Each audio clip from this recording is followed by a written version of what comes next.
लोक सचेतनता कराला कि किपरि सोशल डिस्टेंस मेंटेन करेंगे, हाथ धोइबे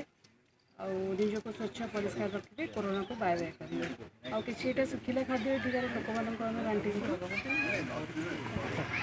नलिन कुमार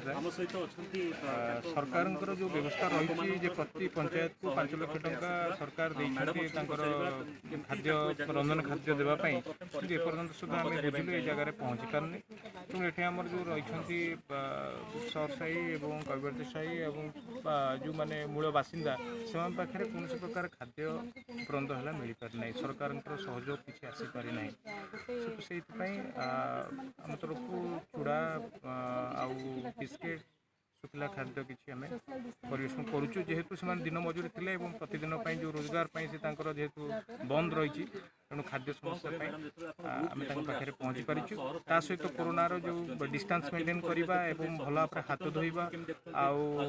परिष्कार परिच्छन्नता निजक रखा आमर ग्रामवासी बंधु को नवेदन से एकाठी बसी जो आम गंजेई मद ये सब जिन दूरत्व मेंटेन करेंगे और चाष खेल न खेल बर्तमान समस्ते सम घरे रही आम तरफ ग्रामवासी नराज ग्रामवासी बंधु को आम जनाऊँ से कोरोना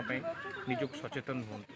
आप जो आज आसते बुलिकी देखिले आप जो देखिले लोक मैंने सचेतन अच्छा ना ना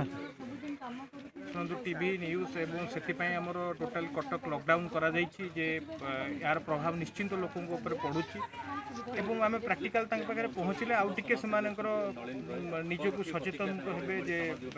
टे निजक परस्पर डिस्टेंस करूँ आम से आम एसपी भी जन डॉक्टर सरकारी व्यवस्था रही जो साहाय्यर व्यवस्था रही से व्यवस्था भी आम आईन सभा माध्यम जिलापाल को सब कलेक्टर को ब्लॉक वीडियो को सरपंच को आम अवगत करूँ ये अंचल बाकी निर्वाचन